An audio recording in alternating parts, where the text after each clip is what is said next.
So everything you have is actually stuff that is used in real time. It's been used, and so we're excited to share with you what our take is on what organizing is, and some knowledge and some skills. Cool.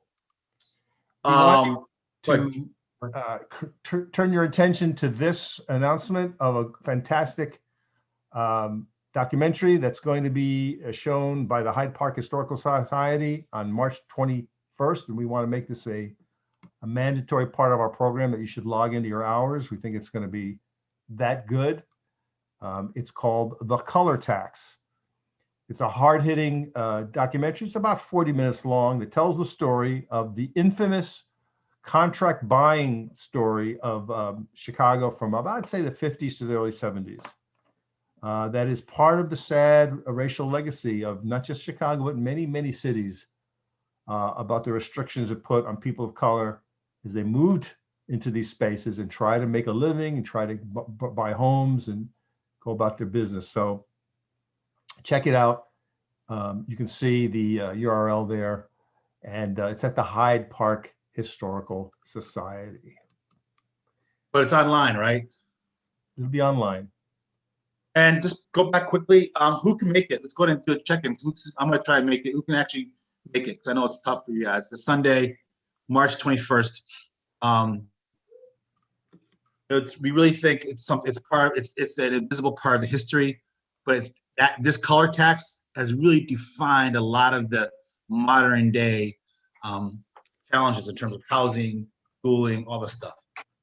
Do me a favor, check your calendars now. Let us know who can make it on this Zoom right now. I'm going to try to make it. It's March 21st, 2 p.m. All right, let's move on.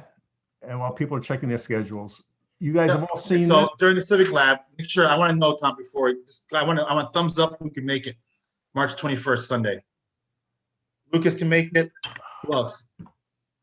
Owen, Celia. Okay, Wyatt. Cool.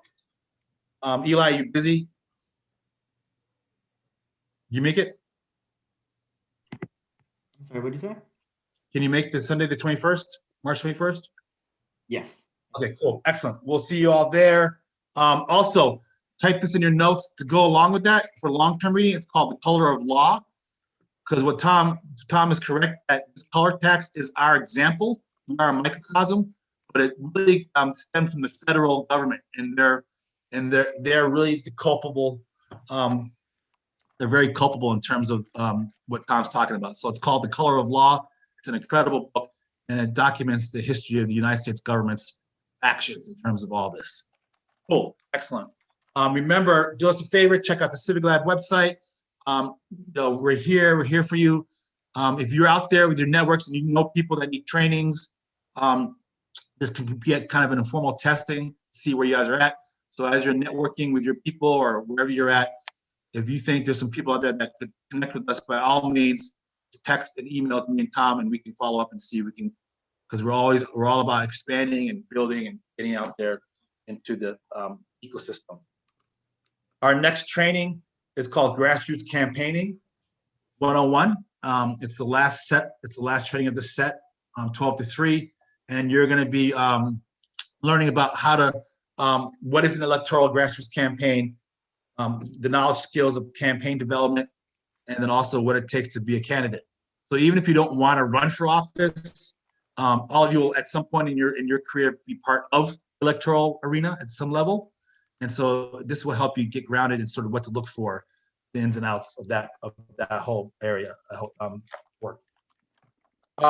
We also want you to check out for next week this website, chicagocivics.org. Tom and I put this together a couple of years ago. It's a sort of an in-depth website just looking at Chicago civic landscape and how toxicity of the landscape itself. It's an incredible website. It can, it's informative. It gives you history, gives you context, and we'll probably be trying to see if there's any possible assignments after you review the content. What we want to do is after you tour the space, This is an assignment. Please sort of write a half-page reflection on what you learned and then email that to me. The website's there. Tom put it into the chat, and it's a pretty decent website. It gives you a nice sort of Chicago civics lesson in terms of the landscape here. Cool.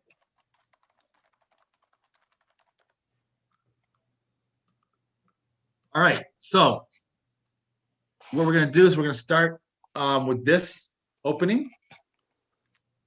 And yes, Wyatt, you have questions? Do you know how long it's gonna be on Sunday? 40 minutes.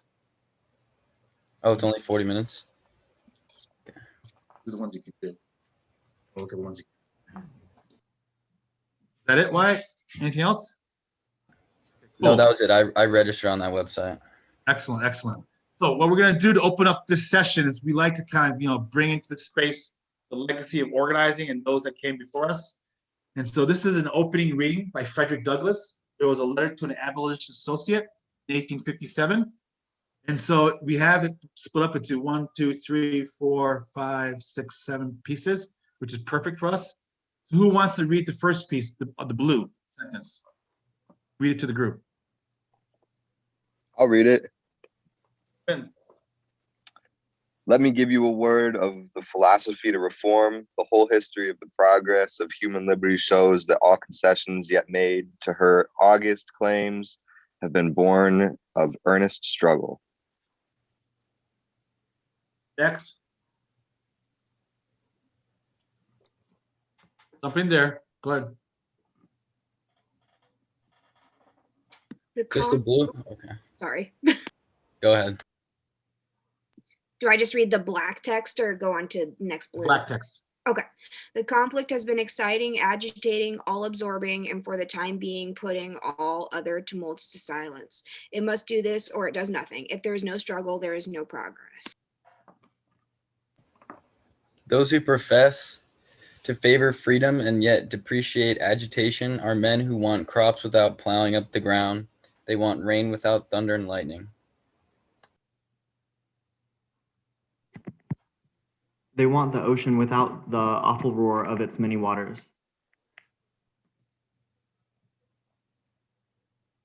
I can keep going. The struggle may be a moral one, or it may be a physical one, and it may be both moral and physical, but it must be a struggle. Next. Power concedes nothing without a demand. It never did and it never will.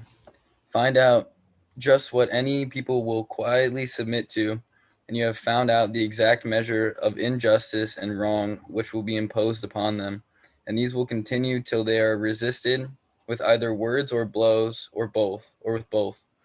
The limits of tyrants are prescribed by the endurance of those they oppress. Okay, that was great. So now everybody just Thank you. remember what they just read, right?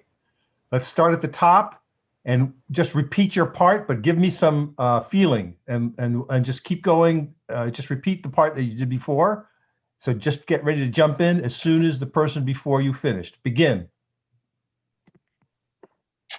Let me give you a word of the philosophy to reform. The whole history of the progress of human liberty shows that all concessions yet made to her august claims have been born of earnest struggle.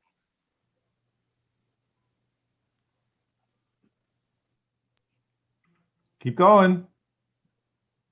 Do I just go next? Okay. The conflict has been exciting, agitating, all-absorbing, and for the time being, putting all other tumults to silence. It must do this or it does nothing. If there is no struggle, there is no progress.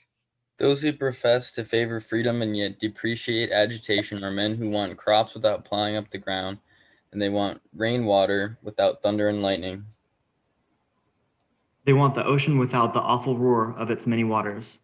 This struggle may be a moral one, or it may be a physical one, and it may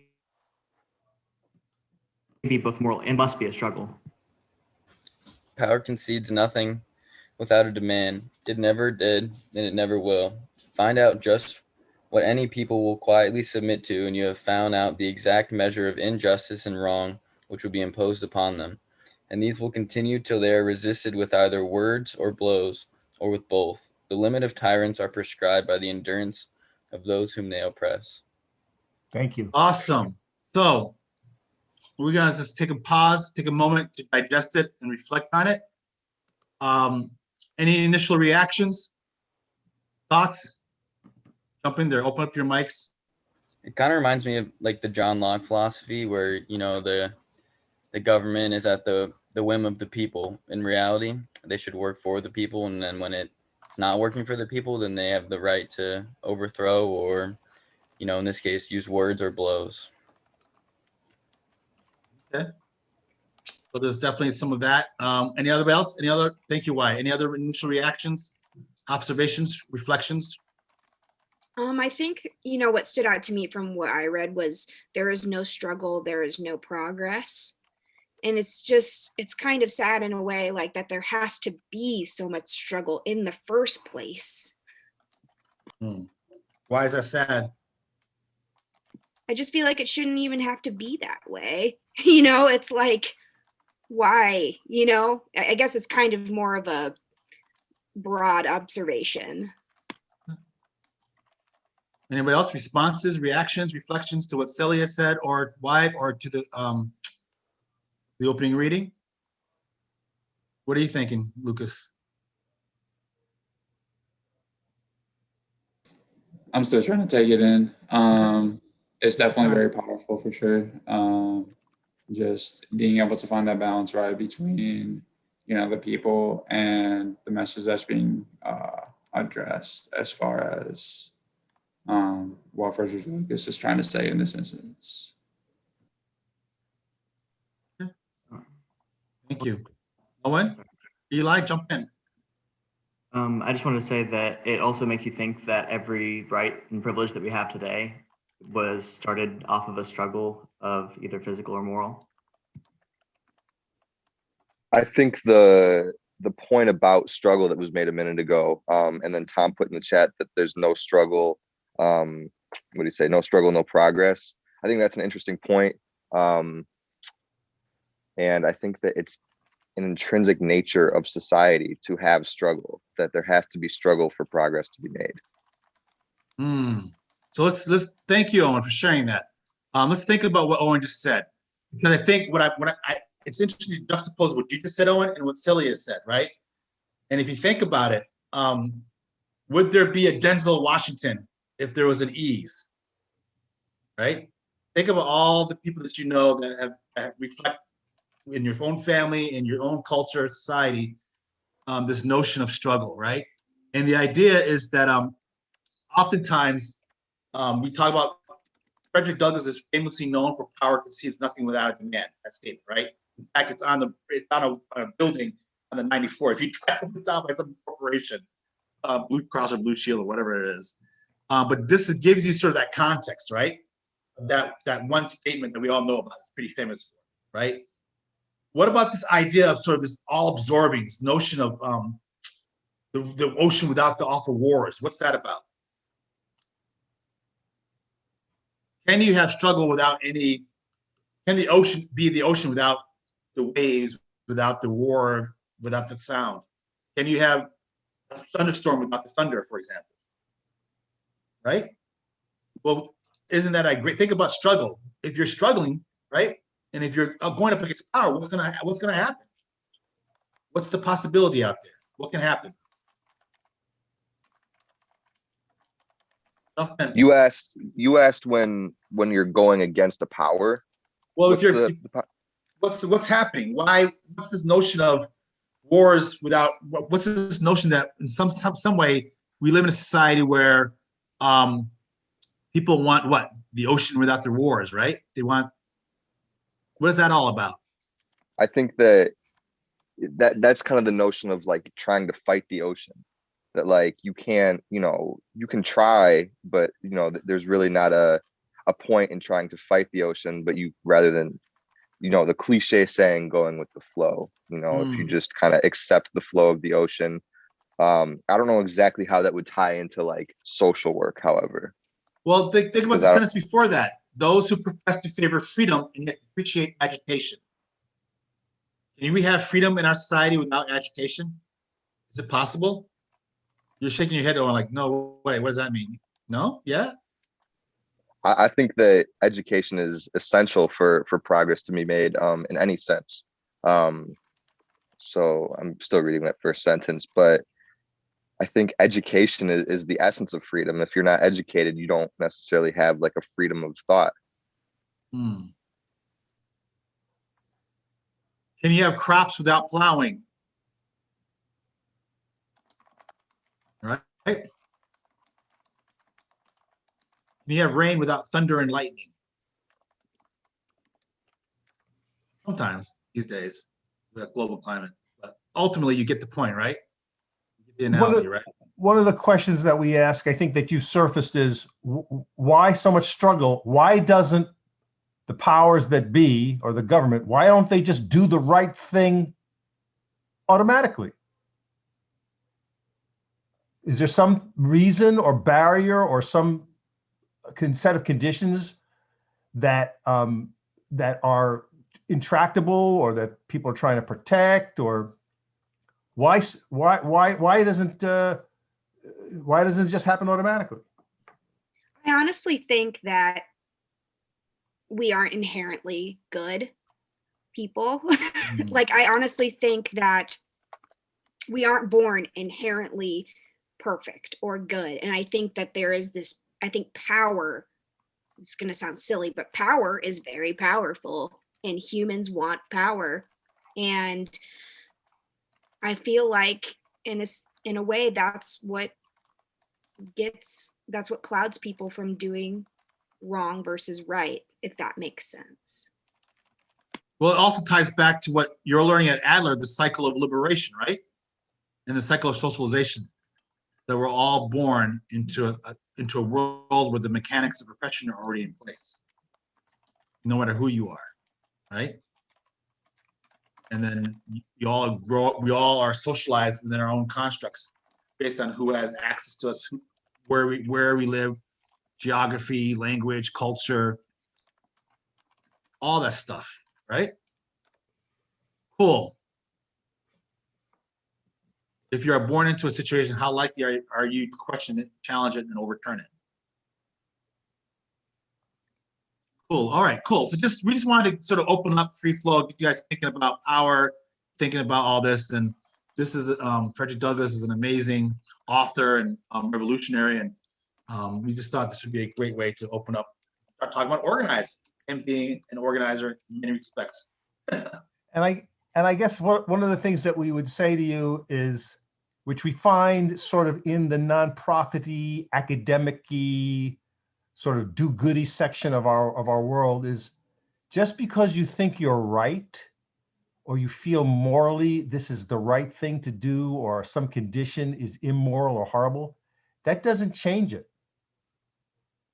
right? And we want to impress upon you that studying something or being aware that something is stinky or horrible or unjust and feeling very righteous about that, that doesn't translate into much.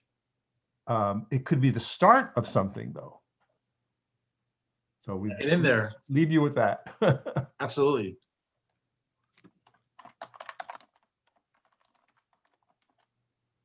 Go ahead, Tay. Okay. So this conversation that we've just had surfaces one of my favorite words, and that is obviously very important for civics and doing civics, and that's the word power. So when I say power, and we're in this context of discussing civics and the body politic, what comes to your mind? Please speak out or put it in the chat. Power means what to you? And does it have a characterization? Is it good, bad? You don't like to talk about it? Anything at all? What about power?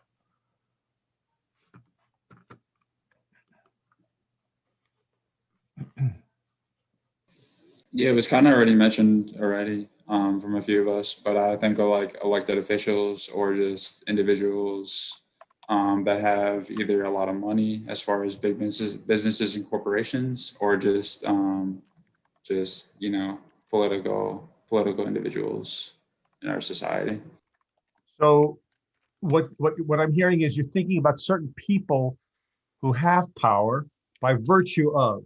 So you mentioned, so there's two things you just mentioned there by virtue of. One, they're elected. They're elected. So by being elected to a mayor or the president or what have you, that imbues you with power, right? Because I have a certain job. The Constitution or the law has the law that says if I'm the mayor of Chicago, I must draft a budget. I get to appoint the police chief. I mean, that's in the law and it's me. So Jonathan Peck cannot appoint the police chief. Jonathan Peck may want to be the police chief. He may have strong opinions about the police chief, but not being the mayor, he cannot do that. So that's for sure one thing. Then you mentioned another thing, money. Can you say a little bit more about the power of money?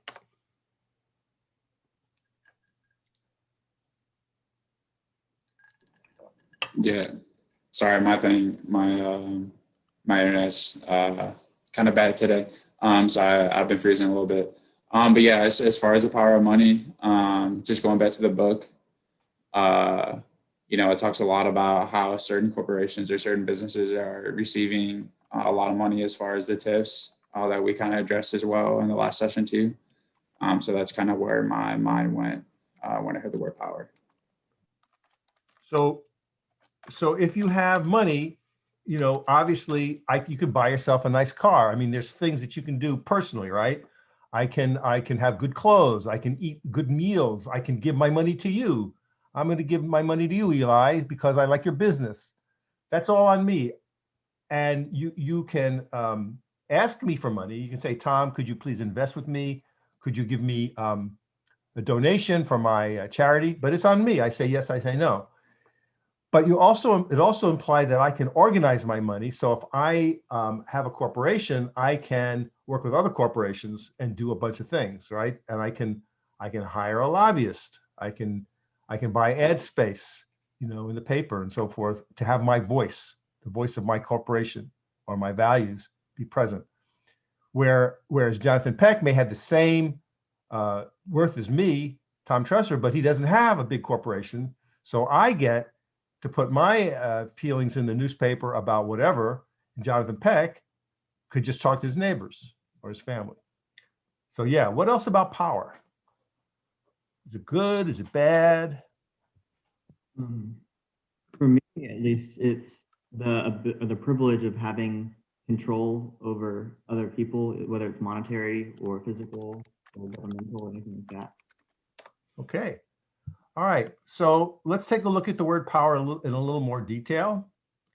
So for our purposes, there are forms of power to do things, say, legislatively. So do you have the power to make a law, pass a law? So if you are an elected official, like in the city council or the state legislature or the federal Congress, that's your job. You write law, and that law will then govern the land. So you write a law, like we just started talking about in this class this morning. The Senate passed a $1.9 trillion relief bill that has all kinds of implications that could affect literally everybody in the country. It doesn't get any bigger than that. But if you're in the city, like Chicago or Wayne, Illinois, you can write a law that talks about zoning or no dogs allowed after night because they poop too much. You can make laws that affect where you live, obviously. Now, what impacts that is the votes. So I want to pass a bill on the no dog walking law, and there's 9 city council members. I need 50% plus 1 to pass my law. And if people are angry about this law and they don't like it, they can gang together and raise money for a candidate to defeat me at the next election. So how many votes can be secured for either me to stay in office or to remove me? Other kinds of power include consumer power. So when you buy something, you are exercising your dollar in that way. And so you can withhold your dollars in a boycott when you're targeting a company whose practices you don't like, but you can also do a boycott in which you affirmatively give your money to a vendor who you do like, and you let them know about it and you let other people know. There's legal and regulatory powers. So there are lots of people who work in government who are not elected, but whose job it is to regulate and create the rules, let's say, for how the internet shall be used, or how we can dump garbage in the ocean, or many, many, many regulations. What it means to be a fair competitor. So I can't steal. Jonathan is working on an invention, and I happen to go to his house and I take a picture of it and I publish it like I thought of it.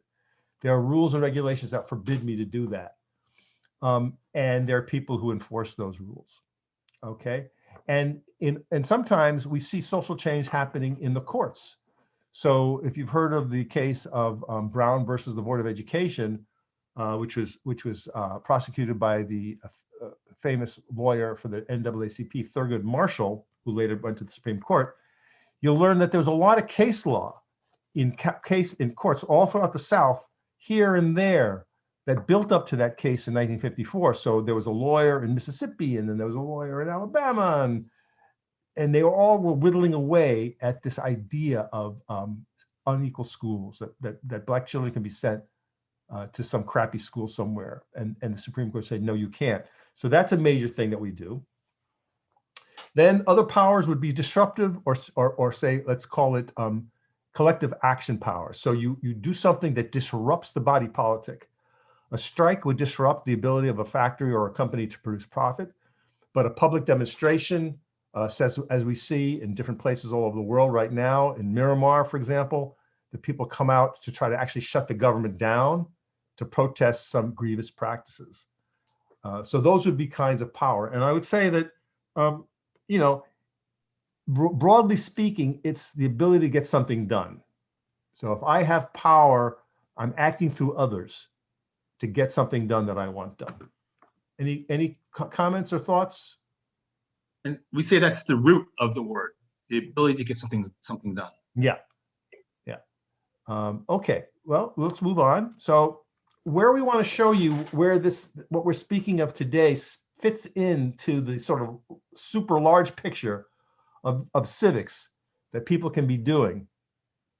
If you think about this little chart here, going up to the top, it's more action. It's more like it's legwork. It's friction. You're out. You're doing. You're making. That's the dimension going up, and going to the right, it would be the level of decision making that's involved. So if you're sitting at the right side of this little chart, you're a decision maker. You're the litigator. You're the regulator. You're the rich person who's deciding to back a candidate. You're on the right side. On the top, going up, you're active. So down on the bottom left, you're a member of the public, and you're just becoming aware. So, even seeing an ad in the subway about why smoking is bad. So somebody paid for that ad to go in the subway, and you, the passive consumer, are sitting there. You're not looking for information on smoking. You're just sitting there. Oh, and you see the ad, and you go, oh, that's interesting. Now you've been made aware of something. Whether you retain it, whether you do anything about it, doesn't say. But if you go up this little chart, now we're talking about, say, voter outreach. Now it's a little more active. It's a little more engaging, and it requires a little more agency, planning, and resources. But what we're talking about today in the world of action-oriented organizing is where the red star is. What we're saying here is this is for the public. This is us to be involved collectively, to do something, to mobilize towards some end for the common good. That's kind of what we're going to be talking about here today. But you can see there's lots of other things. Go ahead. I'm sorry, Tom. The kids. Okay. So that's kind of where we're dwelling. So we're not talking about lobbying. We're not necessarily talking about how to have a good demonstration. We're not talking about how to be a good policy analysis. All those things are excellent things to dwell on, but we're in the upper left today. Now, the other thing that we want to make clear for you is where this action-oriented thing sits and what it isn't. So you have your handout. You might take it out and look at it about what organizing is and isn't, and sort of have that, to feed your thinking here. But what we like to say at the Civic Lab is that there's 5 kinds of ways that people can be involved in what we would call public work or civic work. And so let's just have examples of these right now. So one of them is education. What is an example of education in this context?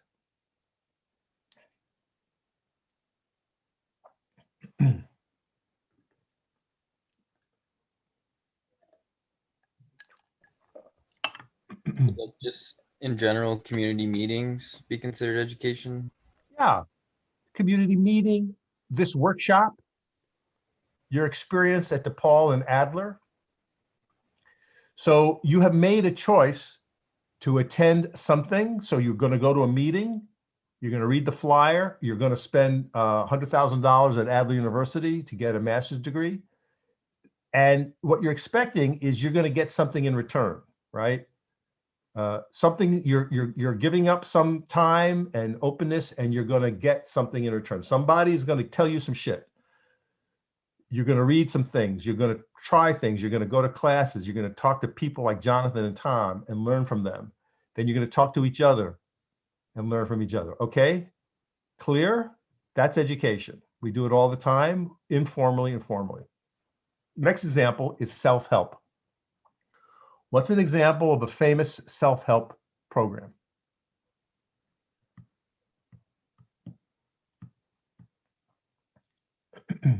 This is where you vote yourself into something to get some help. Example. What would be an Give us an example? example. Would that be like welfare? No. No? Where it's typically meetings. You go to a meeting to I help. was gonna say like therapy, like putting yourself in therapy. Yes, but Mhm. what is one of the most famous examples of self-help in America? Groups are happening every day, thousands of meetings all across America every single day for this one kind of situation where people are trying to get themselves out of it. Alcoholics Anonymous? Yes, put that in chat, please. Yeah, Alcoholics Anonymous started by a guy named Bill, I don't know, maybe 70 years ago. Again, voluntary. Now, sometimes you get in a situation like it might be a court case or something in which part of your restitution is to attend a meeting, but mostly speaking, people find themselves into these groups where what is happening? There are groups of people like yourself, presumably, and there's rules of the road. You just can't do anything, but there's kind of an etiquette. You say, hi, my name is Tom, and I'm an alcoholic. And everyone says, welcome, Tom. And then there's some protocols. I share, and it goes around, and there's deep listening and respect, and it's a safe space. I go at my discretion. I could go every day. I could go once a week, whatever. So we understand about self-help. All right. Now there's direct service. What's an example of a direct service, in this context?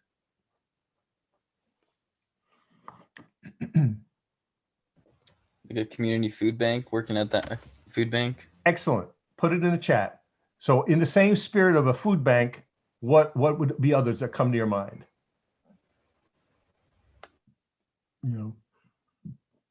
I go somewhere to get something. What else is examples of like the food bank? Like clothing drive, something like that? Yeah, put it in chat. What about if I'm homeless? Where do I go?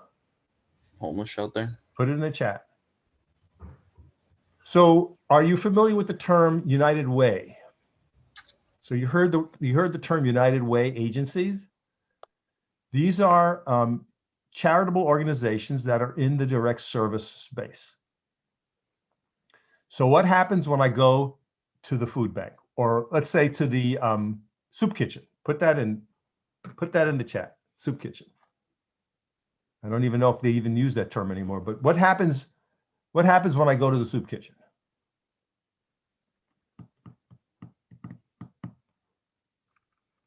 Come on, it's obvious, but it needs to be said. You get fed food. You get fed. Yeah. Okay. So now it's 24 hours later. What happens? You're hungry again. You're hungry again. Sounds a simple thing to say, but my friends, it is critical that you understand these distinctions. All right, you get that. The service is immediate.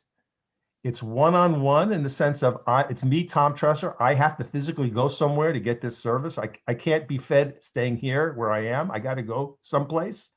Same thing for the homeless shelter. I can't be housed if I stay out in the street. Obviously, I have to physically go to a place where there are people who are paid usually, and there might be volunteers who have to take care of me.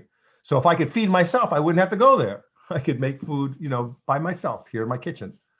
All right, advocacy. What is an example of an advocacy organization that protects your basic rights? Anybody got an example of a famous advocacy organization? Come on. And in this case, we're really talking about direct advocacy. This group is just specifically focused on advocating for certain rights. You might say you could be a card-carrying member of the what? The unions. Could be a union. All right. So that's Something a like organization that advocates. the NAACP. Yes, Yeah. sir. What about civil liberties? Which group covers that?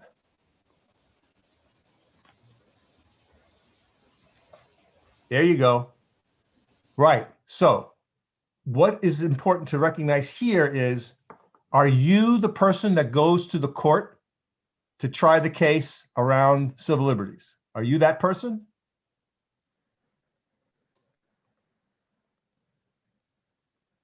Are you? Yes, no, maybe. Take a stab. It's not. Are you the one that actually goes to the courts or goes to City Hall to advocate for a set of issues, platforms, or rights? No? Yes? Personally, no. I am No. not somebody who Right. goes to the That's what I'm court. asking you. Personally, right. Exactly. So if you're a member of the NAACP or the ACLU, do you go and advocate for those civil liberties personally? Probably not, right? Cool. So what we're trying to say here is, usually in advocacy organizations, and the ACLU is an excellent example, as is the NAACP, you belong to it. You join, you enroll, and that means you send them money. So it doesn't mean anything if I like the NAACP, but I'm not a member. If they would prefer me to be a member and pay them $75 a year, for which I get enrolled. I get a card. I get a newsletter. I am feeling part of. There may be a chapter of the NAACP where I live that might have regular meetings to which I can go to and affiliate and learn more. Same thing for the ACLU. They have state chapters. So the state chapter of the ACLU in Illinois is extremely active on all kinds of fronts of immigration. Driving while black is something they sued the city about. Cash money bail things about unfairness about that system. Freedom of speech things. So you are publishing a newsletter, and your local situation, your college or your town confiscates your newsletter because they think it's pornographic or it's controversial, and the ACLU defends your right for free speech. So the point there is, there's a professional staff, in this case lawyers and other people who understand case law, who will actually go to the court and file the papers and argue before the judge. You're not going. You're voting your support for that work. Now, what we're here talking about today, for the most of our time, is not any of that. Sometimes it includes pieces of these things, but direct action organizing is a different critter. Direct action organizing is about people banding together to do these things. So before we get into the mechanics of it, let's just talk a little bit more about some of the distinctions that will help you understand why direct action organizing is a different critter from what other things we've talked about. So in the dimension of education, if you think about the time frame, it could be one night, or one afternoon, or it could be 4 years. So the time frame has that. Self-help is it's like one bite at a time. I'm gonna go to Alcoholics Anonymous for the rest of my life, but it's one bite of the apple at a time. The service, that we said is pretty immediate. I go to the food bank and I get fed, done. But as someone pointed out, 24 hours later, I'm still hungry. Advocacy is, again, a little more time lengthy, because it may take time for a lawsuit to be prosecuted, or for us to lobby collectively for a bill, or for the NAACP to move for desegregated schools. That might take 30 years. And direct action organizing has also that time. It takes time for that to happen, and we'll get more into that. The other two dimensions we want to mention here are personal transformation and challenging power.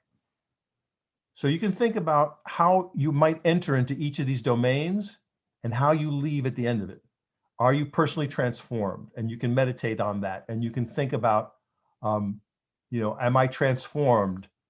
Are we transforming people who come to us through charity? Is that our job? So a person comes to the food bank or to the soup kitchen. Do they even get a chance to advocate for the menu? Do they even have that ability? And then this idea of that we'll leave you with for this part is this idea of power. Again, getting back to power. So we like to ask ourselves with these 5 things: to what degree is power challenged? And to what degree is power redistributed? Great question. I'll rip that in the chat. So who wants to opine, make an opinion about, of these things, which is the one that challenges power not at all?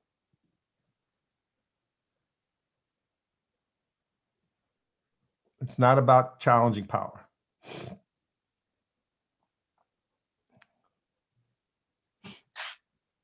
Which one? Or more than one? If I had to say, I'd probably say self-help is not really challenging power as much as education, service, advocacy, and direct action organizing are. Okay. So I'm going into the Alcoholics Anonymous. I'm not about trying to, get a bill passed or overturn anything. I just want to get myself well. Mm-hmm. Okay. With that being said, that's kind of like the first step to helping others, is to help yourself, right? So well, we would not disagree with you there. We as we say in the cycle of liberation, everything starts with yourself. So you got to be healthy and strong. Yeah, you can't. You might say that being healthy and strong is a precondition for doing anything else, but in the sake of this little argument that we're making right now, I would agree with you. I would also say that getting a service is not very powerful.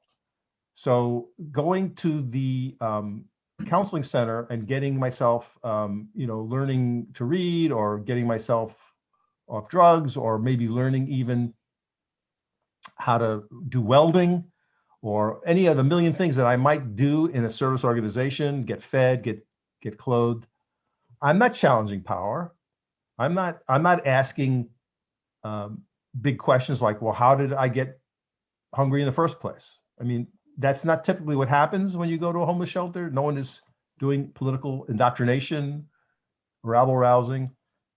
And it would be perhaps upsetting if we showed up at the local soup kitchen and started, demanding things. I don't know, maybe we should, but by and large, the characterization that we're trying to make here is that's not what they're set up to do. And you need to understand that. And that's okay.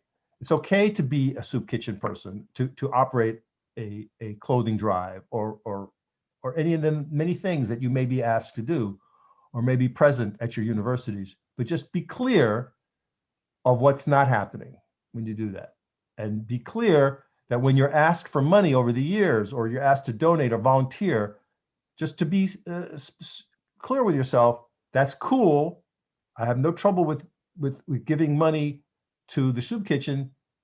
There's a need for it, except that it is not going to challenge power. All right. Okay. I think It's just it's just within the context of community organizing, right? We're trying to show you distinct differences. Clearly, a lot of stuff feeds into each other. Yes, there's personal empowerment, right? So we get that. But in terms of the role of community organizing in the body of politics, we're just trying to create some very clear delineation, distinctions, so you have a better understanding of what exactly is direct action organizing and community organizing. Right on. Cool. All right. So, any questions so far? Comments? Yeah. Is it clear? Thumbs up. Cool. Awesome. So, in a sense, what exists at the core of community organizing and direct action organizing, what we talk about in this frame is it's all about relationships, right? At the heart of our work, in terms of the process of direct action community organizing or institutional community organizing or any type of community organizing, is the notion that you are making connections, right? In this cycle, you're making connections, right, to other people. You're making relationships, you're building trust. You're asking for a lot from people, and in return, you are putting your trust and their trust into each other, right? So it's all about building relationships over a period of time, and the goal of that is to create a strong, functional base of people who trust each other and who could act together, right? Take on the powers that be in that situation, and ideally, this strong base, we call it the base, will tackle the issues and obstacles that they seem that they want to address. So the issues, the obstacles, the barriers, emanate from the very base that is being brought together to take on those things. And this to us is about, when you start doing public work, people begin to weave themselves together, right, into a base. They begin to build the relationships. They begin to have those conversations. They begin to start doing their one-on-ones with each other, internal, smaller, informal group sessions, in terms of, engaging with each other, figuring out where people are at. Sometimes it's social, sometimes it's really focused on the issues. It's organizing around common interests. But all of it's all about intentionality, right? This is not an unintentional thing. It's a direct, intentional process of building connections, surfacing up to the top of the discussions. What are the common issues? What are the common challenges, concerns? And then it's building a community organizing effort that can sustain itself around that stuff, right? And so the challenge of community organizing is oftentimes most people will find themselves not with all the resources. So this is very crucial to understand. If you are going to get involved in any type of organizing efforts, most likely when you're taking on power, you will probably most likely be under-resourced at some level. And so what that brings forth into the forefront of this work is that this notion of relationship building is so critical, because without the trust, without the relationships, it's going to be almost impossible to be able to take on the challenging obstacles and barriers in the systems that you and the issues that you address. Okay, and so it is a cycle of organizing. It is a tradecraft. There's a process to this cycle, right? It is about, if you look at it, you can study it. It is about bringing people together to be in right relationship with each other, to have the conversations, to process what's happening. There's an investigation, exploration phase, right? And oftentimes, again, in the very beginning of this process, it really begins with a few people, right? And there are examples of it. It begins with maybe one or two people who are saying, hey, hold on a second, this isn't right. This is not sitting well with me. Why is my son, for example, this is a real life situation, why is my son getting asthma at age 5? And then I'm at the doctor talking to other mothers or fathers, right? And I find out the other kids in my neighborhood are having the same symptoms at an age where they shouldn't be having it, right? So it's really at the beginning of a lot of this, it's really people reacting to a current situation, a cause and a reaction moment, and people are beginning to connect and find out that they have something in similar, right? And they begin to question, what's happening? Why is this happening? Why is this injustice or is this thing happening? Whether it's a health, why? Oh my God, you had the same situation happen to your family, so did I. And you begin to start comparing notes and having those intimate conversations that are 1-to-1 or 1-to-3 or 2-to-2, but it's very small in many respects at the beginning of a lot of this. And so what we're going to do is we want to sort of create a process, an opportunity for you all to sort of experience this 1-to-1 process, right? And this is one of the cornerstones of any type of organizing out there. Understanding how to conduct a formal, intentional, face-to-face, in this situation, Zoom to Zoom, one-on-one session, right? And the prompt for this, you're gonna be in dyads, the prompt for this is, what keeps you at night? That's the only question you need to respond to when you're in pairs. And so there'll be one group that will have 3, and there will be one group that has obviously 2. So it'll be one triad, one dyad, given the numbers, okay? And so you're gonna have 3 minutes, each person's gonna have 3 minutes to respond to that question to their colleague in the small group, right? And this is what keeps you at night. And so the encouragement, the offering here is that part of community organizing, especially if you want to lead, is that there has to be some level of gaining some courageousness, right? At Adler, we talk about being courageous, right? If you look at the Adlerian theories, right? Talk about at the fall in terms of organizing for social justice, talk about being self-aware and taking risks, right? And so this is an opportunity to do some self-work with your colleague.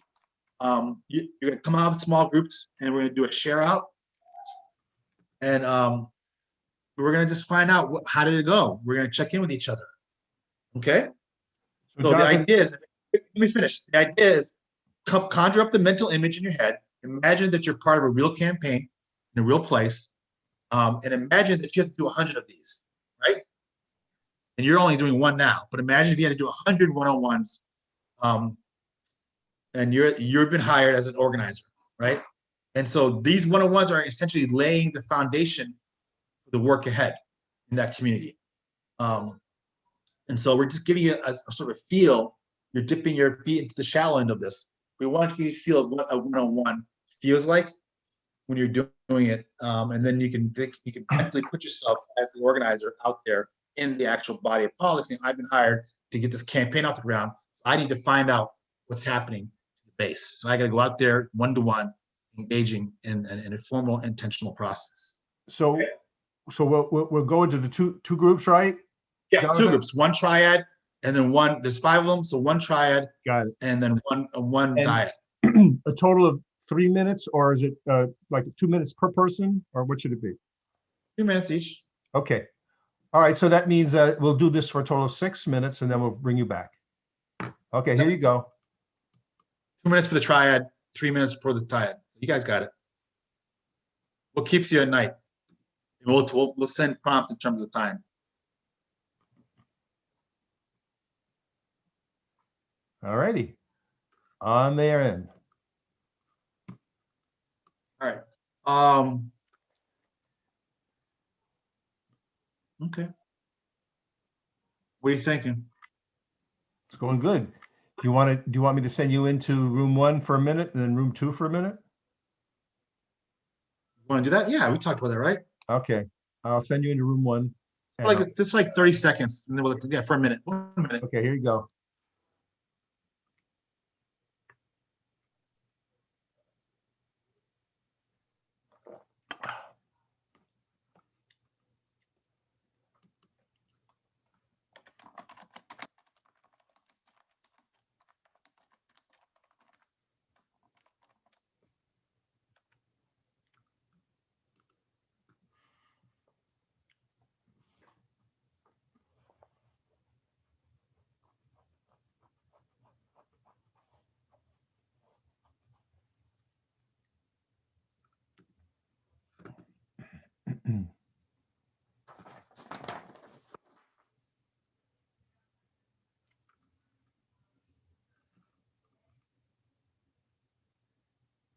do some share.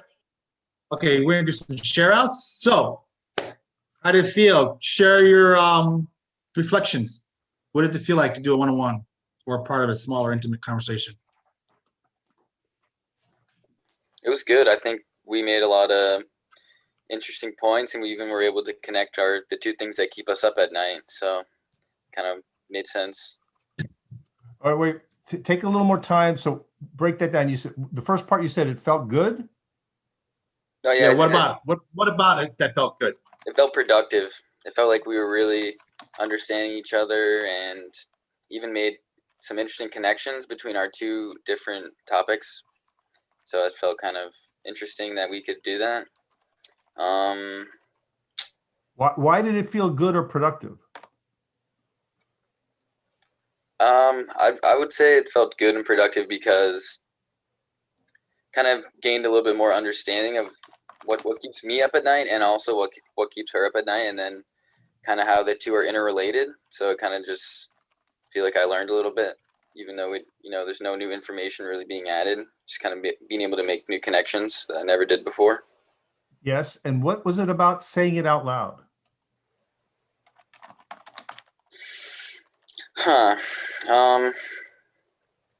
Yeah, I don't know. I think it's just like the conversation part. It just kind of naturally took that direction, that it wasn't something that my brain would naturally think on its own. But when we're put into this setting where we have to kind of bounce ideas off each other, we can come up with new stuff and different connections. So I think it had more to do with the conversation that we had. Okay, anybody else want to jump in to the same sort of prompts that Tom's providing? The why, the what? How did it feel? I want everybody to sort of tell us, how did it feel? I would argue that it kind of built a sense of connectivity between the three of us.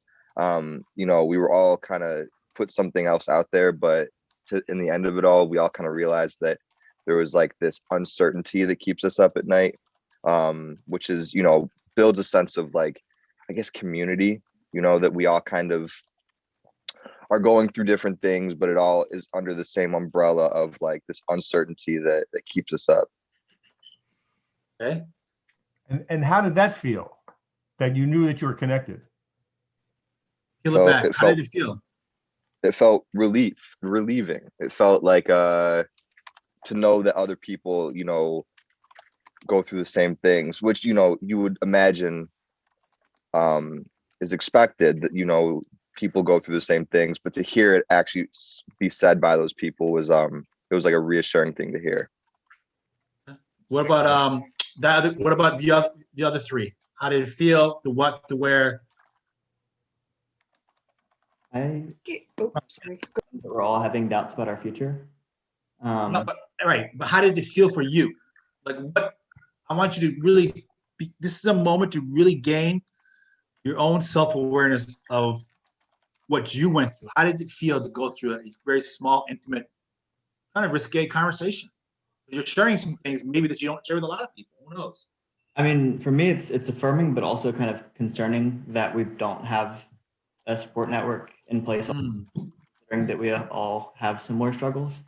Kind of left to deal with that on our own without having discussions like this. Oh boy. That's huge. Let's just stay there for a second. You said it's concerning that we don't do this already, that we don't have a network.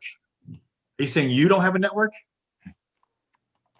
I mean, I do, but not. It's intimate. It's not like something that we all talk about openly, And I feel like if it wasn't as much of a behind the door conversation with close friends and family and stuff like that, then it might be better for everybody. Hey, it's a huge takeaway, huge moment. What about you, Lucas? Thank you. Lucas, what do you think? Responding, I see you nodding. What you're thinking? Yeah, no, I thought it was very beneficial as well. And I agree with a lot of the points that, people have mentioned thus so far. I think for myself, just being able to kind of relate, as we've said, and open up my experiences to new thoughts and ideas that either I didn't even know I was actually going through, so just unconsciously, or just being able to try to understand other people's perspectives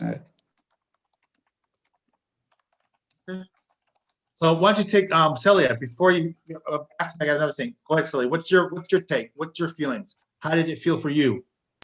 For me, it felt like, I guess the first feeling I had was more so passion, because we kind of realized we had similar views on certain things. But, you know, thinking about it, you know, what I said kept me up at night was lack of access to resources and education for lower SES populations.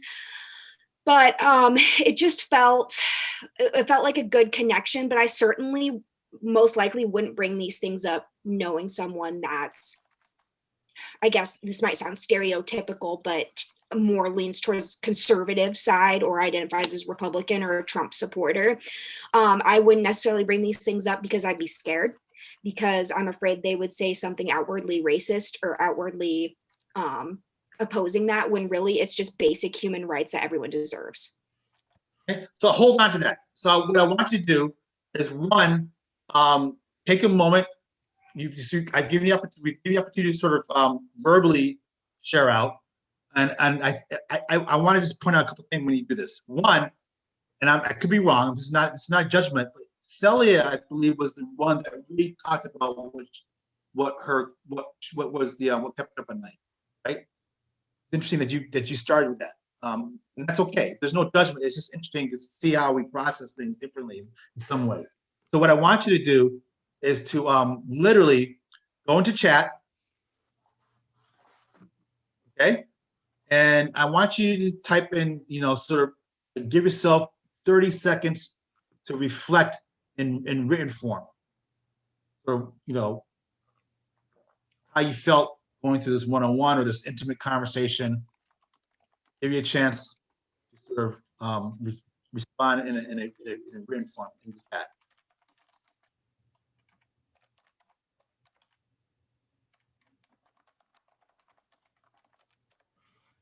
Okay.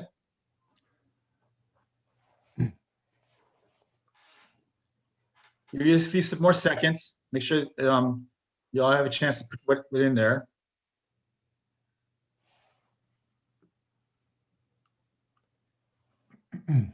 Okay, so that I know, well, when you're talking about the idea of reflecting with people that you don't necessarily know. Right? And Connecting with someone that has similar views. Okay, take a second to think about it. Give you a chance to reflect on that.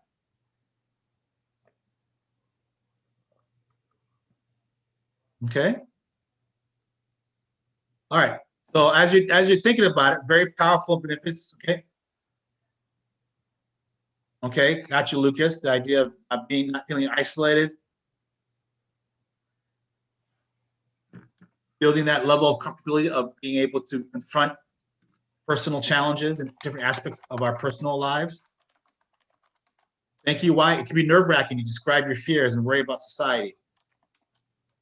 So, and I want to say it's nerve-wracking to try to do that to myself in my head. So everybody here, we all talk to ourselves in our head, right? Everybody knows that. You imagine having this nerve-wracking conversation that keeps you up at night with a stranger, right? Right? Absolutely.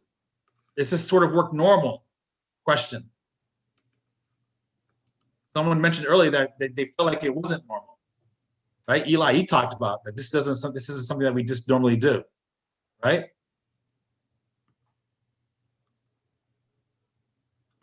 Cool. So this was just a real quick way to give you an example or give you some experience or an opportunity to think about this. The 101 is a huge part of community organizing, right? And again, for the Adler students who are going to counseling, you kind of get it. It's not a counseling session. This is a different way of having a 101, which might actually help you all in terms of your practicing work. All students who are more into social justice, the 101 is part of that framework too. But I want to leave you a couple tips, and Tom can paraphrase this when I talk about it. When conducting a 101, there's a couple things you need to consider. One, what does actively listening look like? Right? Oftentimes, what I see at meetings, it's part of our culture and organized part of this is the way we respond to each other, is that we do a lot of call and response in our conversations, right? I'll be nodding, yeah, Tom, I got you, Tom. And I'll cut Tom off in his sentence, say, yeah, I agree with you, da, da, da, da, da, da. I totally connect with you, da, da, da, right? And I see that, and that's okay. It's part of how Americans talk to each other. It's part of our behavior in terms of communication behavior and patterns, right? But when you're conducting a one-on-one, it's counterintuitive, right? Oftentimes, the role of the listener, particularly if you are the organizer, you're trying to conduct 100 of these, is not to respond to everything that the person is telling you, particularly if you don't even know who they are, right? So this is not a call and response moment, right? When you're out there, you don't cut people off in the one-on-one. You allow people to finish their statements. I've done thousands of these. Build campaigns, it's grandparents, so you have to listen carefully and allow the person you're with the time to share whatever it is they have to share with you. Okay? Tip number 2, keep eye contact, right? And be aware of your physical presence in your surrounding space. 2/3 of communication is how you respond physically to the person in one-on-one. Are you actually, is your body, mind, spirit in that moment? Or are you kind of like looking around, saying, yeah, checking the clock, or, oops, sorry, let me check my phone. You're sending messages, right? So if you're intentional in your one-on-one space, be clear what the space looks like. It could be a one-on-one in the corner. It could be a one-on-one in a school setting. Be clear. It could be in a chaotic situation. You're trying to do a one-on-one. It could be in a meeting when you're meeting your peer in their office or on Zoom. Even in Zoom, we're all, even now, I'm very clear about my physical space right now, right? Tip number 3, allow what is shared with you to be shared with you with no judgment, right? This is a big one. Sometimes we have our own set of values and beliefs, and I get that as righteous people. But when you're organizing, this speaks to the heart of what you're saying, Celia. I would say 2/3 of what you're going to hear, you may not agree with. It's not about Trump. It's about if you're building a base and you're sent into the Inglewood community and you're working for Alternatives Incorporated and you're a counselor and you have to counsel young people in terms of trauma-informed care, and you end up having a one-on-one, you may not want to hear what they're saying. So learning how to be uncomfortable is critical. Right? And understanding that there's no judgment in that moment. Because the person sharing with you is sharing what they're going through, most likely, what they think, where they're at. And then another tip, this doesn't tip, but another tip I like to talk about is always use I statements. Right? Have you noticed that leaders, us people, myself and other people, and you all, we talk about we. Well, we don't know what it's like to be. We know, we speak from the we, oftentimes, as if we can explain what other people are thinking. So when I was pushing you guys, some of you all, to say, tell me how you feel. What did you feel like in that moment? And Eli said, well, we felt like this. Respond from the I statement. Learn how to speak from the I statement. Try it out. It's hard because the culture we live in, particularly in the service and in the organizing sector, is all about the we. And it is in a context. But when it comes to a one-on-one, respond from your personal I statement when you're engaging. It's critical. Okay? And then another last and final tip is know your audience. Celia mentioned this, right? I'm not sure who am I speaking. Know your audience. It's not, know if you have to do 100 one-on-ones on the trauma-informed care campaign, who are those people that you're supposed to build with? Do your research. Know the context. Know the history of the people that you're working with. It's critical. It's not enough to just have the methodology and approach. Know the context. Know your audience well, right? All right, so that's just some tips. The one-on-one again is a cornerstone of this work. So I appreciate that you all had a chance to go through that. So we can go back to the slide. Any last comments or reflection points? Anything that's popping out for you? You want to share out? You're good?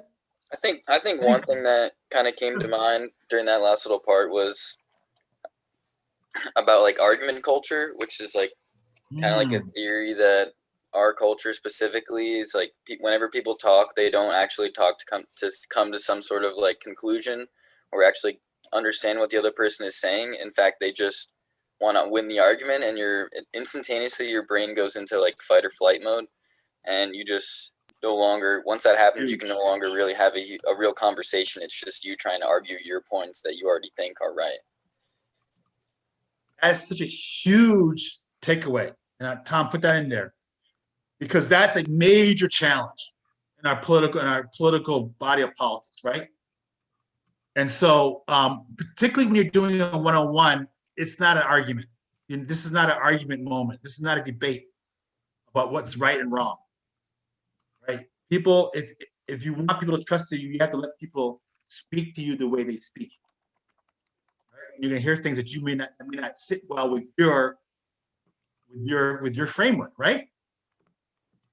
And so there are times to have that debate, and there are times to shift that. But the goal of the one-on-one is to build the trust, to open up the two-way communication, build the connection, right? You can have the conversations about language and stuff like that.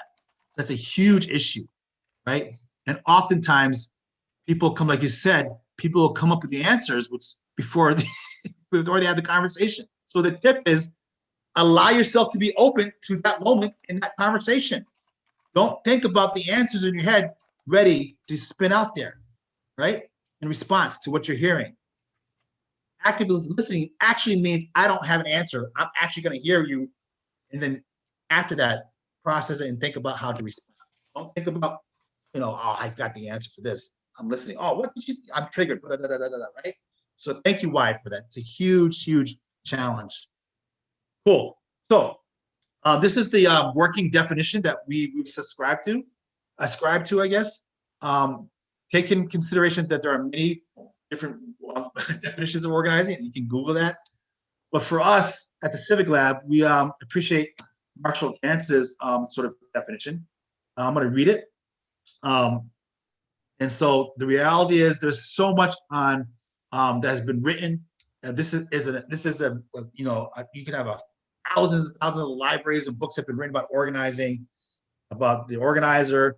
Marshall Gantz is a modern master organizer who has dedicated 50 years into this space. And again, there's hundreds and hundreds of individuals like Marshall Gantz. It's incredible, the knowledge around organizing, definitions, and roles and stuff like that. And so if you want, Tom did it, put the background in there, excellent. And so organizers identify, listen up, I want you to hear this. Organizers identify, recruit, and develop leadership. Think about that, right? Organizers identify, recruit, and develop leadership. Build community around leadership and build power out of community. Organizers bring people together, challenging them to act on behalf of their own shared values and interests. They develop the relationships. We talked a little bit about that, developing the relationships, motivate the participation, strategize the pathways, and take action that enable the people to gain new appreciation of their values, the resources to which they have access, their interests, and a new capacity to use their resources on behalf of their interests. Organizers work through dialogues in relationships, motivation, strategy, and action carried out as campaigns, right? Right? And so we encourage you to check out the links to that. Items that we want to probe around. It's been mentioned before, even the one-on-one, this is not normal or taught in conventional education forums, right? It's not normal. What was just described to you. It's not part of our educational ethos, in terms of training you, right? This work involves conflict, right?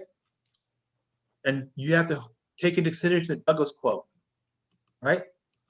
And in fact, what I have seen at Adler and what I've seen at and what I've been through personally in this education system is that I am taught and conditioned to avoid public dissent and being different, right?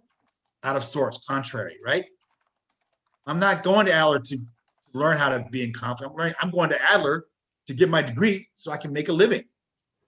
Yeah, I'm here to help people, but I'm not trying to pick up all this other social justice stuff, even though I know it's mandatory to take.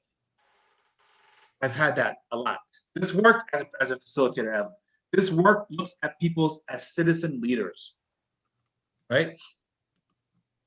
And that's a good takeaway. Tom can paste this into the chat as well. Right? We don't treat people as, we treat people that they have the capacity to be their own leaders, to rise to their own potential citizens or members of the community. When organizing through this framework, we look at people not as consumers or customers, right? But as leaders and producers, right? We don't look at them as spectators who need to be served.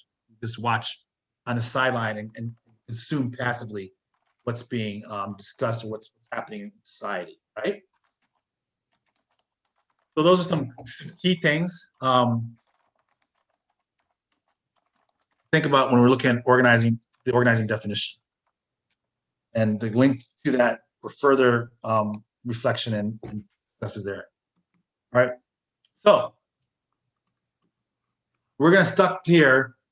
This is sort of, again, sort of teasing out and probing what community organizing is. There's some, or three sort of prompts here. Does the work win immediate improvements to people's lives? So when you think about community organizing as a tradecraft and an approach, these are some ways to test what is and what isn't community organizing, right? Does the work give people a sense of their own power, right? Develop them as effective civic actors and future leaders, right? Again, the approach of organizing is not about doing for, it's giving people the space to create and build and empower and become their own civic actors and future leaders, right? Does the work alter power? Tom keeps talking about that. Redistribute power by challenging the structures of power. These are, concrete questions to think about when you're looking at different approaches working with people and see what community organizing is. So the three basic aspects of direct action organizing. It's not an academic studies or abstract meetings. Organizing meetings are real, are focused on addressing what's happening to people's lives. The work has to be able to build up people, right? And as you're meeting with people, as you're engaging with people, your job as a lead organizer is to begin to identify and recognize what that looks like, right? In that process, when you're meeting and engaging with people, even in the one-on-ones, you're initially, when you do your 101, whatever, you're looking to see, in that engagement. You're looking for leaders to step up, potential leaders, right? And the work has to, no matter what, challenge the system or systems that are in place, right?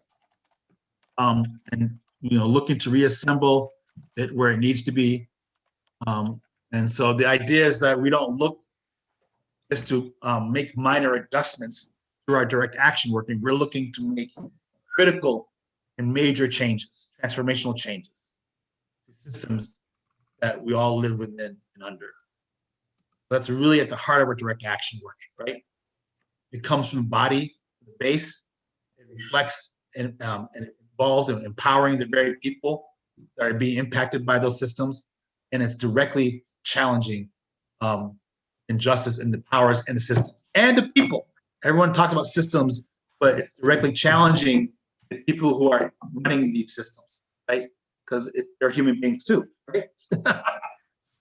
So it's really getting them to, and you create the contradictions in these systems because these are human beings running these systems, right? These aren't just, all powerful things. These are actual people like you and me who are in these systems for a reason.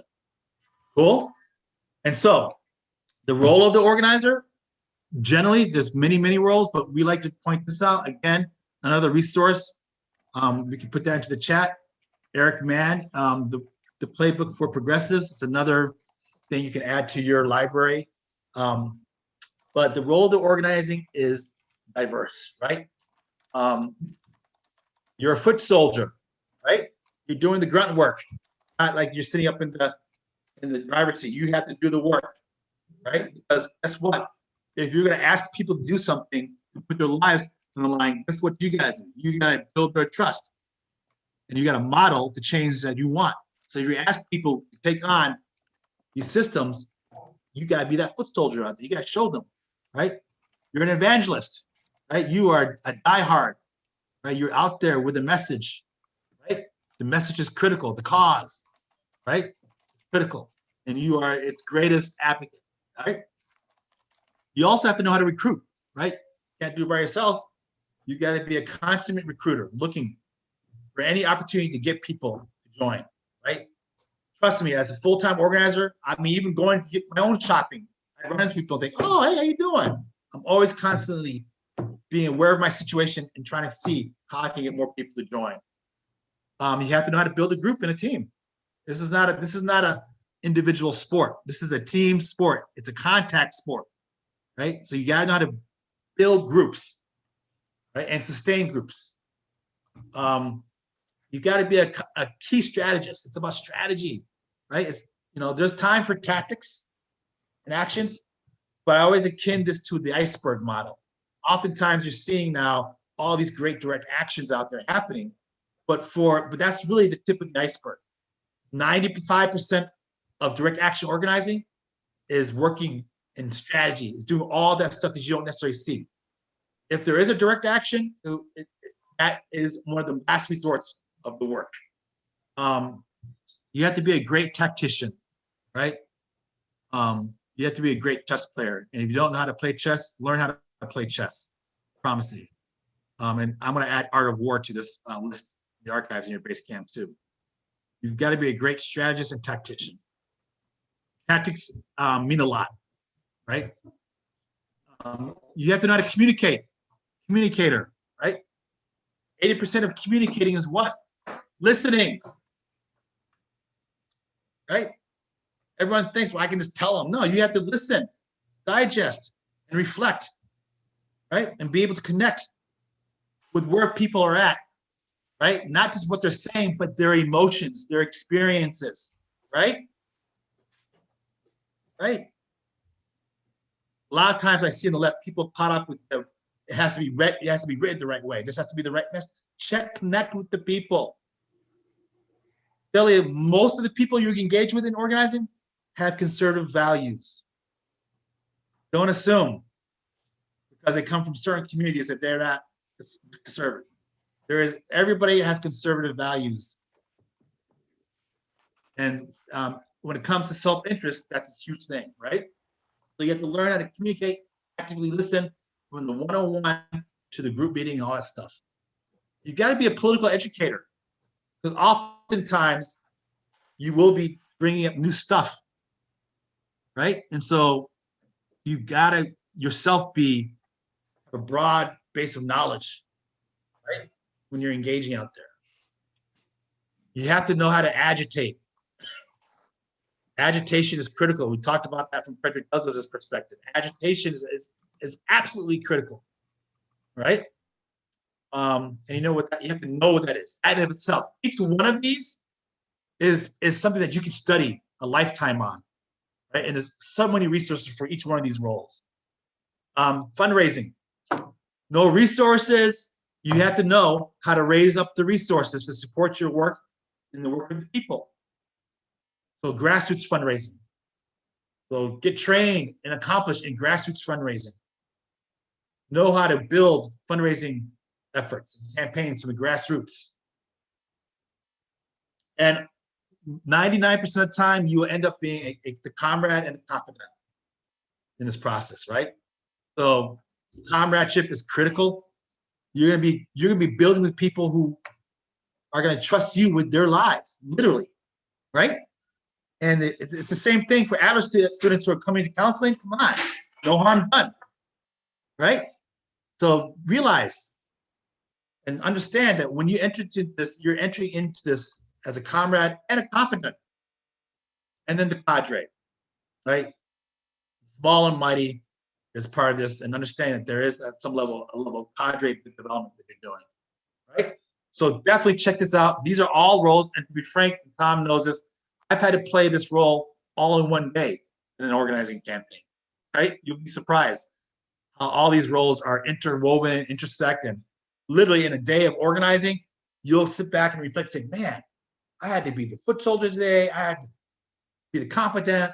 I had to help agitate. I had to do all these things, literally in a cycle, a 1 day cycle of organizing. Cool. All right. So take that into consideration as you think about what organizing is and what it means to be an organizer. And even if you don't go into the field as a professional organizer or as an organizer, now you have an idea, right? When you enter in there, what organizing is and what does a community organizer look like. Cool? Any questions? Comments? Think of anything? Could you just briefly go over what the last one was again? I think it was the cadre. The cadre. So I love Tom how he explains it. So I'm gonna give Tom, you're good at that cadre. I have a version of it, but I want to hear what Tom has his experience. All right. Well, you know, you're building teams of people and who have certain interests and certain abilities to move as one. And it comes, you know, notice it's at the last, it's down at the last thing of this long list because it's kind of the result of everything that's above it. So if you've done 50 or 100 one-on-ones, if you've been to community meetings, if you've talked about strategy and you've done a fundraiser, you know, and you've done all these things, you're going to have some teams of people who can walk through walls. That's your cadre. So, and it could be, there could be this fundraising team over here that looks like this, and they have certain skills and abilities, and you activate them and they work in a certain way.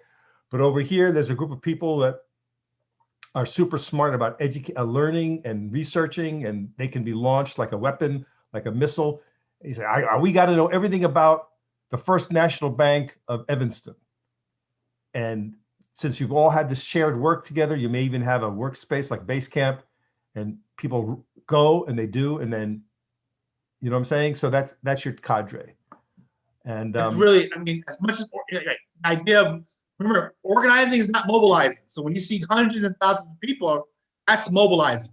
But oftentimes there will be a few that you get to launch the campaign. There will be a few mothers in Pilsen or Little Village fighting for clean air because their sons, if you began to connect with them, their sons were getting asthma from the local factory. You know, oftentimes it is going to be a few that gets things off the ground. So you go through everything, and at the end of the day, you will have a cadre of people who are trained and coached up and willing to go to the mat, are willing and able to go into conflict, right? And put their bodies on the line, right? And these people will be mothers, they have families, they're not just individuals, you know, they have complicated lives. So to be able to make that shift, to do that is a huge investment. And after you've done a few campaigns with people, you will feel like this is your crew, you know, these are your peeps. All right, so now let's get a little tactical here. So when you have a group of people working together in the way that we're speaking of, and somebody comes to the group that says, hey, did you hear about X? We should do something about it. You know, we just did that campaign and we got, you know, a new stoplight put down on 19th Street, or we just did that campaign and we cleaned up that vacant lot, or what, you know, whatever your situation was. And we have this cadre, we have our sense of relationships. We may even have a name for ourselves. How do you pick the next issue, or how do you pick an issue? So the organizing community has a checklist. Let's briefly review it. The number one thing that you want to ask about before taking on an issue is, will it in fact result in real improvements in people's lives? So if that is not answered affirmatively, then you don't take it.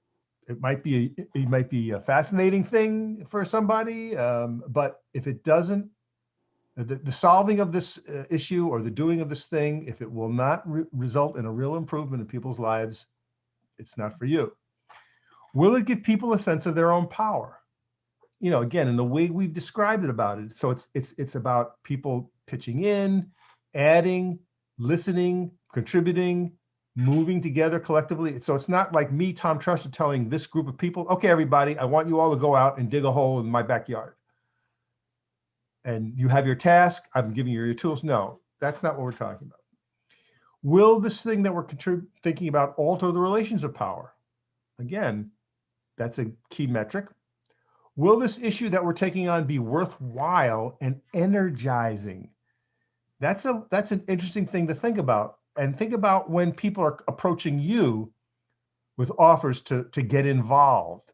Hey, Eli, come to my thing. We're gonna write letters to the congressman, or CC, I want you to come help me make sandwiches for the poor people. Whatever sparks you, you know, whatever gets your pulse racing. Is it a big deal? You know, like, oh my God, I didn't realize that. So you have that moment of like aha-ness. That's a little bit of what we're talking about here, about being worthwhile and energizing. Do people sit up in their chairs when you talk about this thing that you're speaking of, or do you put them to sleep? Is this issue winnable? Now that's a question that people debate endlessly. And how do you know if something's winnable?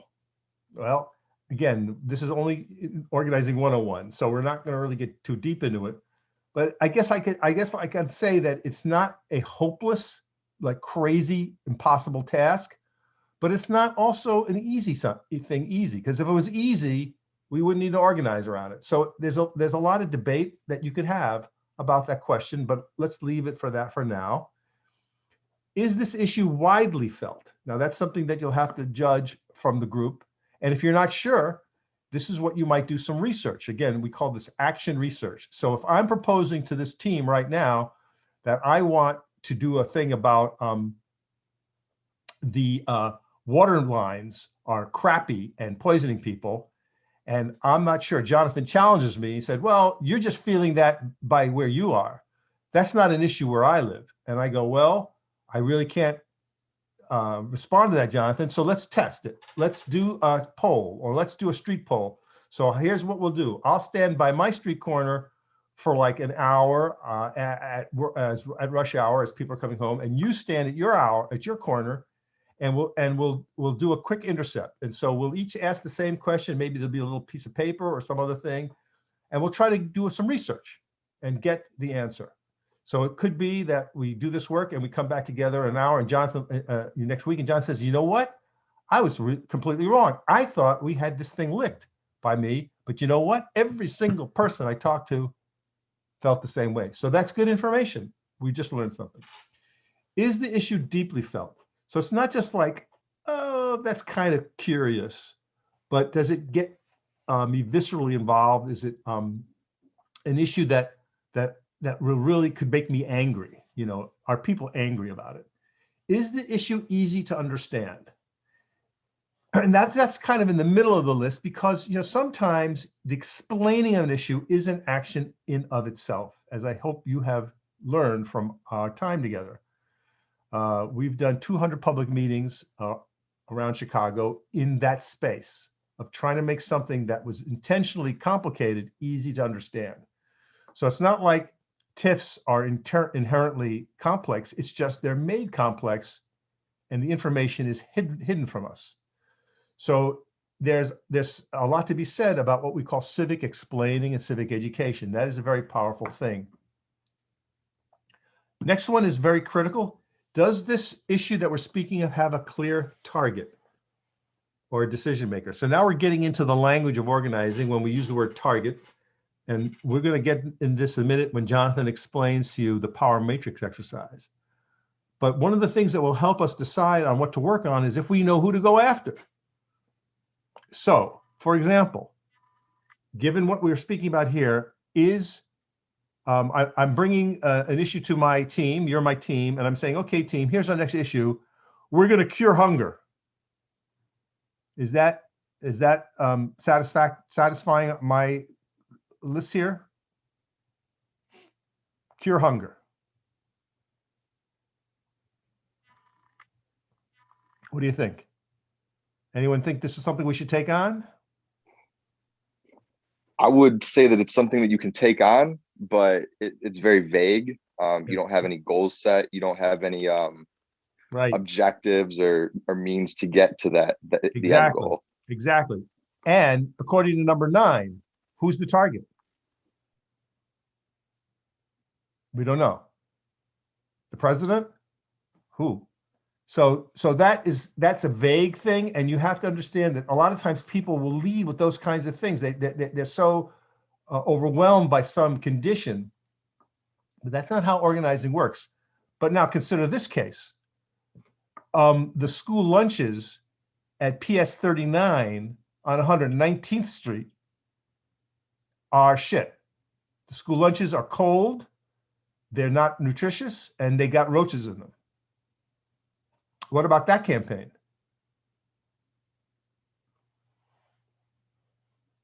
Could we do something around that? What do you think?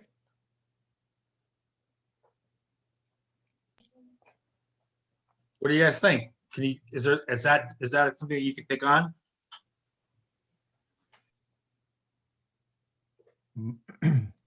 I would say that you're getting closer because you've identified an issue, but you also haven't set up any assets, or you haven't identified assets to fix the issue. But is there a target? Can we identify someone who can fix it? Vaguely, I would say. All right. So who would be your candidate for fixing it? Give me a theory. Probably the school to blame. Probably the district, the school district, or maybe even. Give me a person. Number 9, clear target. Who's the person? You're not sure. So you're saying it could be the district superintendent. That's your theory, It could right? Could be the district, yeah. Okay. Remember, a lot of this, it's also just think about where you come from. Do you all had school lunches at one point, right? Who made the decision to give school lunches to you? Before COVID, you all were getting some food from somebody. We all went through. You all went through American education. Most of you went through high school, did you not? You get to college. Before COVID, you're at DePaul or Adler, and you're eating food there. If it's crappy, it's infested. What are you going to do? You going to accept that? So there's hesitancy. There's maybe confusion in the room here. So this is an invitation for research. So you could be sitting around and honestly say, I don't really know. I never thought about it. I don't have a clue. So that invites some theories. So you might have to do some research. You might have to go to that school or make some calls and find out who actually plans the lunches. Is it the school lunch lady? Mrs. Smith, who, she's there, she's got an apron and it's her? Or no, is it the principal of the school? Does he control the lunches, or is it the district food program? So it's all these foods are all coming in on trucks, And really Mrs. Jones, the school lunch lady, has no idea what's being served until she actually opens up the little cart. And the principal, Mr. Tresser, couldn't tell you thing one about it other than, the name that's on the side of the truck. So you might have to ask some questions, right? To answer this seemingly simple request. Who can get better lunches served at PS 37 on Halsted Street? So all we're saying is curing hunger takes you nowhere. There's nothing you can do about it. But fixing the lunches at PS 39 is something you can do about it.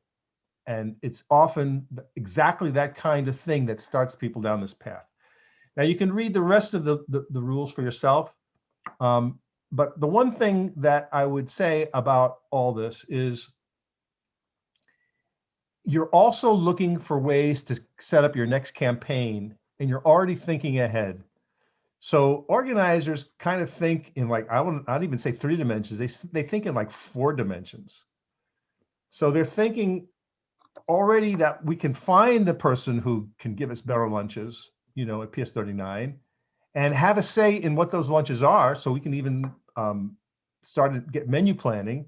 But I might want to get some more people in on that, because maybe this little team right here, they're all shitty cooks. So I wouldn't want to necessarily trust you guys for that. So maybe you need to ask your colleagues and comrades and find some other people to bring them into this group, because we're going to menu plan. And then you know what? We're going to start growing our own food, because there's a vacant lot across the street from PS 39. So all of a sudden you're thinking about, well, my goodness, how would I organize to clean up that lot and get food planted there? So now you're thinking very big and broad, and you started very specific, but you can see how with a little bit of planning, a little bit of creativity, you can be doing things together for a very long time.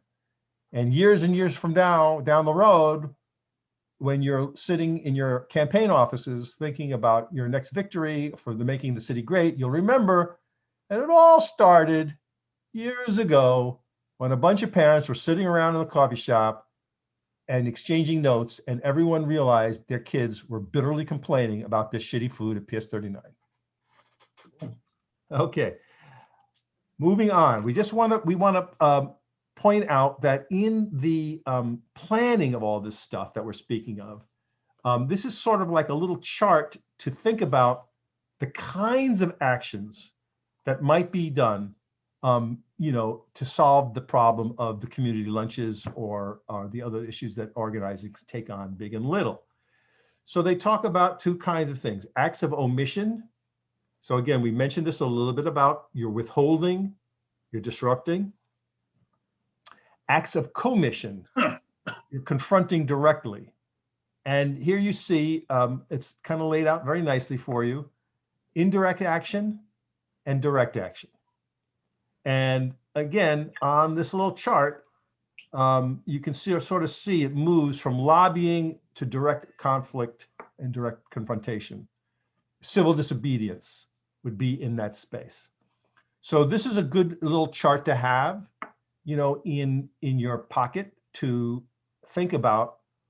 It's like your playbook or a menu book, or when you go onto the playing field, the coaches have talked to the players for hours, haven't they? They've looked at films, they've discussed games, they've reviewed past wins and losses, and they have a shared knowledge, don't they, about what's possible on the field given a potential opponent and the conditions of the field. Oh, and somebody's sick and somebody's not playing well. They know all that, and they're able to call plays real time. Well, so can you as organizers. You can use this resource to call plays over time and help plot your work. And the little lines on the bottom are helpful too. It tells you that, going one way, you need more people, and going another way, it increases the risk. Okay? Awesome.